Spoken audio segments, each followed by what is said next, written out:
teaching of English in Colombia has been one of the most important points of education. In fact, the General Law of Education, known as Law 115 of 1994, especially in Article 21, raises the mandatory subjects for basic education, including teaching of a foreign language, usually English. In this sense, what the Ministry of Education aims is the formation of competitive citizens in communicative skills of English who can insert the country into processes of universal communication. This is because English has a privileged position today.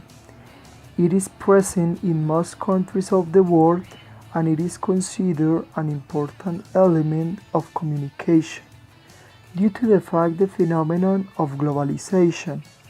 It is the language of business, technology and science, and it also spread its influence through movies, series and music. It is important to highlight that the hurry to train citizens in languages has made since 1998 were published the curricular guidelines in order to support the process of main basis of mandatory subjects, including English. This guide aims students and teachers to recognize the value of their mother tongue, its limits and qualities, but also offer the opportunity to know about other cultures and facilitate the dialogue with them. The curricular guidelines suggest that English teaching must take into account some approaches, such as the communicative approach, total physical response, natural method, task-based learning and projects, teaching based on academic content, and whole language. English has been imposed over the native languages in many places by the need for being bilingual in current world. Although the Ministry of Education through the National Bilingualism Program promotes policies that work out well the learning of the mother tongue, indigenous languages and English, the neglect of aboriginal languages in Colombia is evident. In this sense, it is urgent to go to ecology of languages, which Professor Raúl Mora defines as the balance in terms of dynamics of interaction between old and new languages in social context.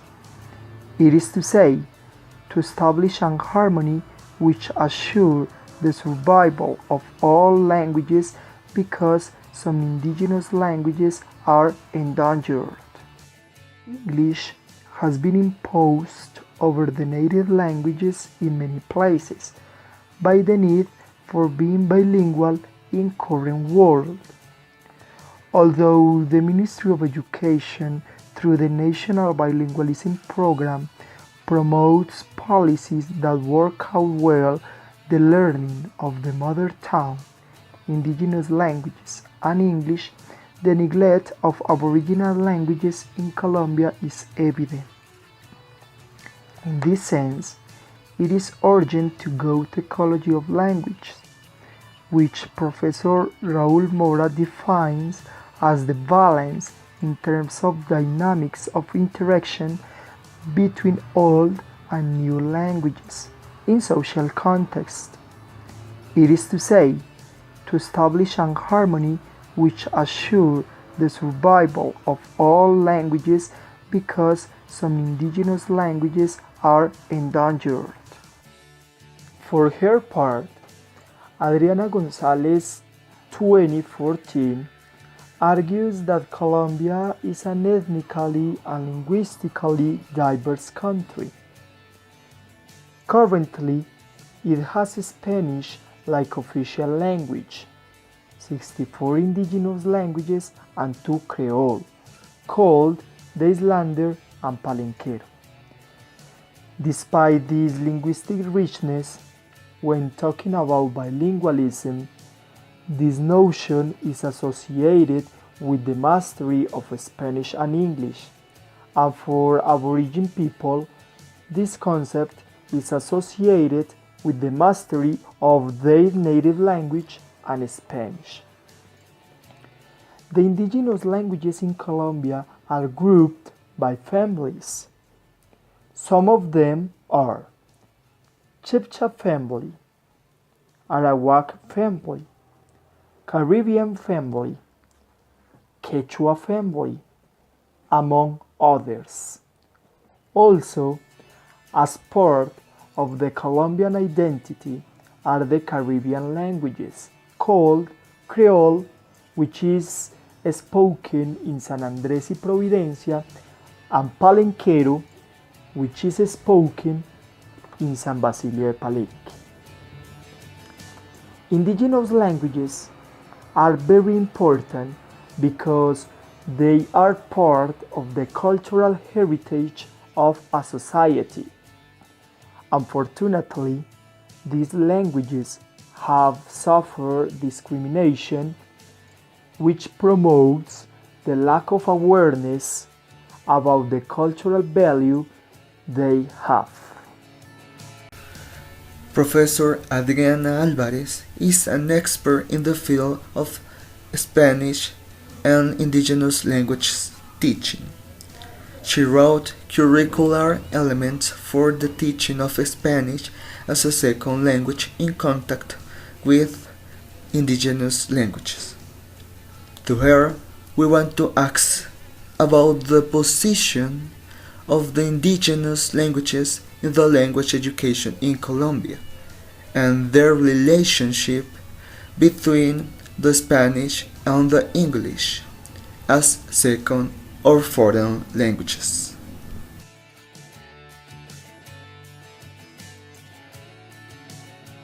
Bueno, en mi trabajo de grado, la revisión, el trabajo que yo hago previo para el diseño de una propuesta de un diseño de enseñanza de español como segunda lengua para comunidades indígenas, yo hago una revisión que me parece importante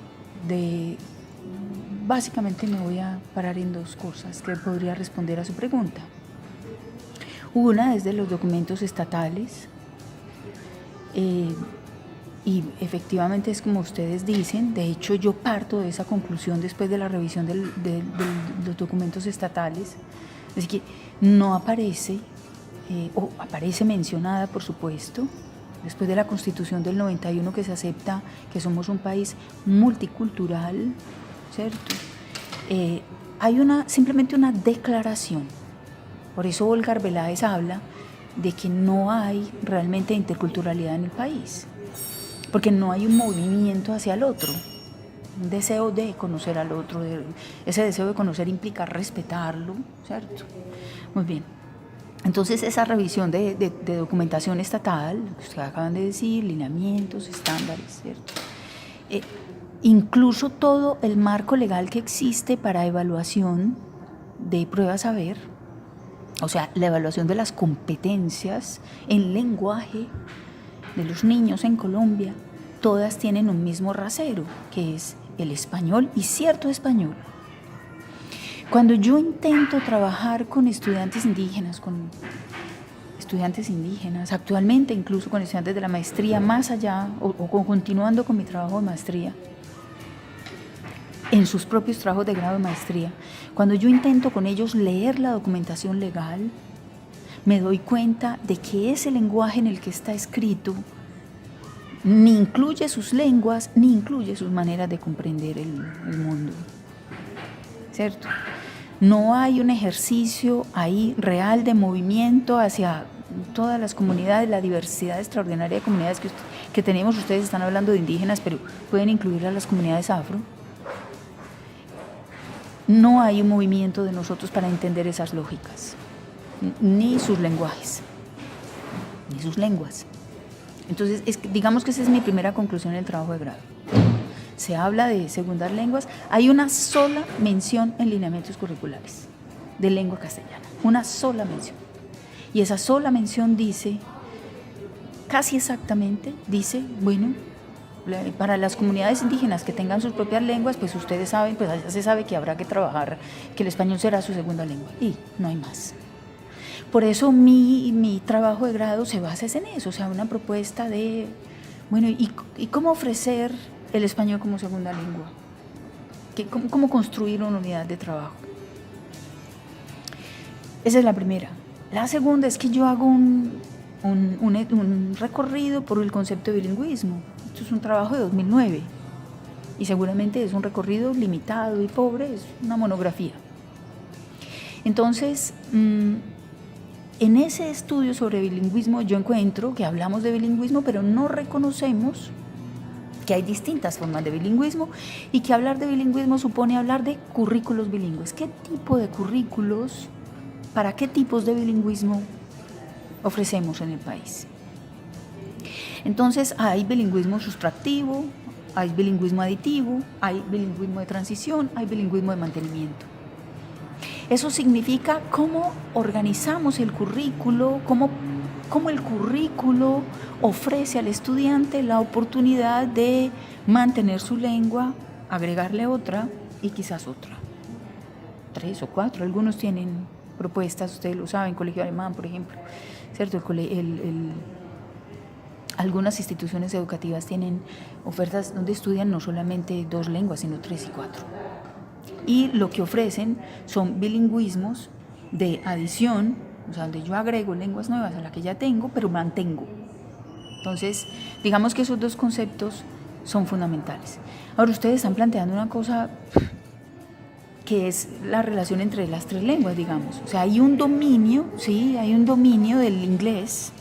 Hay una idea que no es solamente de Colombia, sino que si ustedes rastrean las políticas de Chile, México, o sea, de la CEPAL, de todos los países que estamos cobijados por las políticas de la CEPAL, son exactamente iguales. The Ministry of Education of Colombia decided to take English as the foreign language to be taught the most in the classrooms, and left the Spanish as a foreign language and indigenous languages without a strength in the educative law. The Ley 115 says that the students of Colombia have to acquire the ability to communicate at least in one foreign language. It is not specified which one. The issue is that in Colombia exists more than one mother language.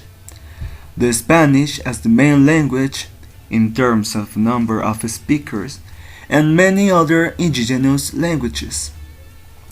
This law could be interpreted according to the language of each community, but the Ministry of Education only gave emphasis to the English with the Estándares Básicos de Competencias en Lenguas Extranjeras inglés, leaving the Spanish as a foreign language and the other indigenous languages without the theoretical framework of foreign language teaching.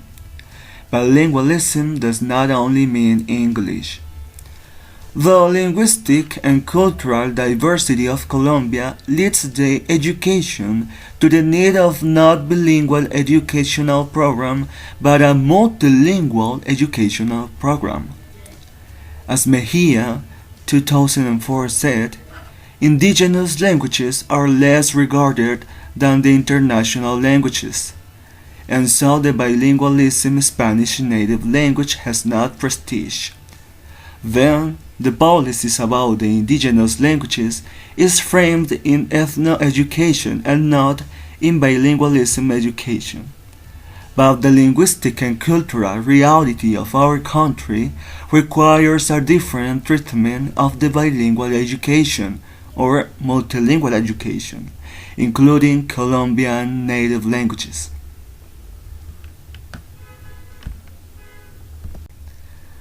Now we will present our proposal for language education in Colombia in the majority language community, and thus we hope the language ecology of our country could increase and be strengthened for the languages to interact and survive.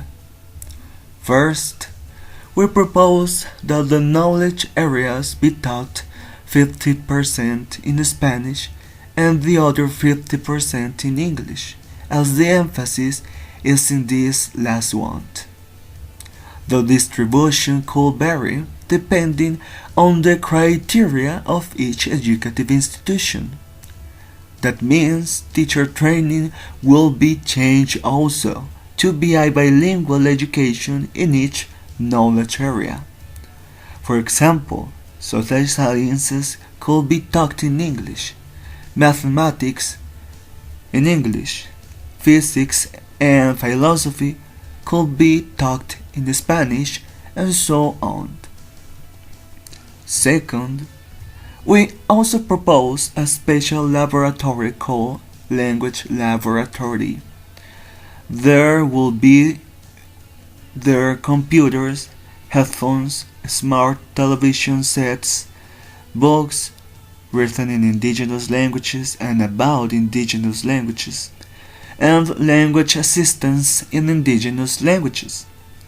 These language laboratories in major Spanish-speaking contexts will work for the students to learn at least one indigenous language in order to improve the national and cultural awareness and to protect the cultural and linguistic diversity of our country.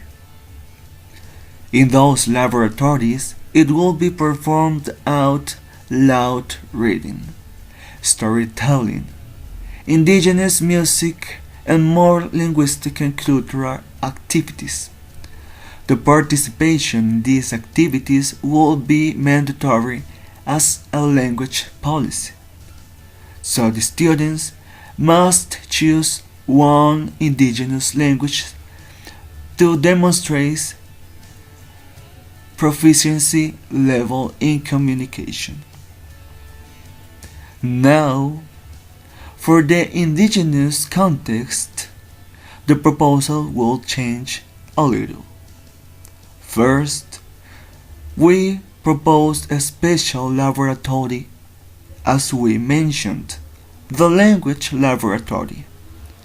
There will be their computers, headphones, smart television sets, English books and language assistance in English.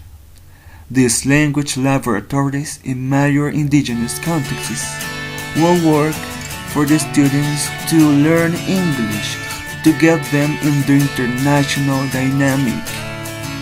In those laboratories, it will be performed out loud reading, storytelling, indigenous music, English music, and more linguistic and cultural activities.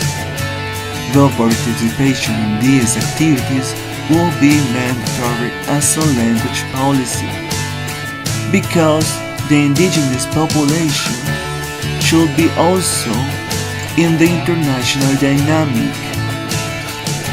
This purpose is one of the many that could be addressed on the topic of language education and language ecology.